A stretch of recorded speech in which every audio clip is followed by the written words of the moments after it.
Hello everyone, welcome back to my mini blog. তো প্রথমে আজকে ঘুম থেকে উঠে বিছানাটা গুছিয়ে নিয়েছি। আর এখন তো যেহেতু বর্ষাকাল, তাই পিঁপড়েগুলো কোথায় থেকে না জানি হাজির হচ্ছে। এই গাছগুলো বর্ষার জল পেয়ে অনেক বড় বড় সাইজের ফুল দিচ্ছে। আর ফুলগুলো তুলে নিয়ে আমি পূজা দিয়ে দিলাম। নিচে এসে দেখি পিসেমশাই মাংস এনেছে আমাদের দুই বোনের জন্য, আর ওনার জন্য এনেছে ডিম। তাই আমি আদা রসুন পেঁয়াজ কাঁচা লঙ্কা টমেটো সব কেটে নিলাম। প্রথমে আলুটা ভেজে ডিমটা ভাজা বসিয়ে দিলাম। বাটনাও বেটে নিলাম শিলে। শিলে বাটা মশলার টেস্ট একদম আলাদা হয়।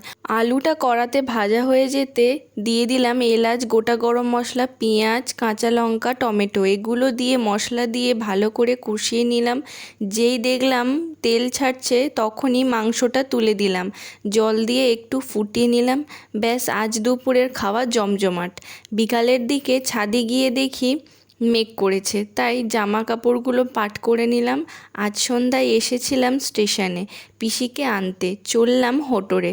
ট্রেনের ধারে দাঁড়িয়ে এইরকমভাবে হাওয়া খেতে আমার খুব ভালো লাগে। চলে আসলাম স্টেশনে। পিসি আর রায়কে বাপি দিয়ে গেল টোটোতে করে।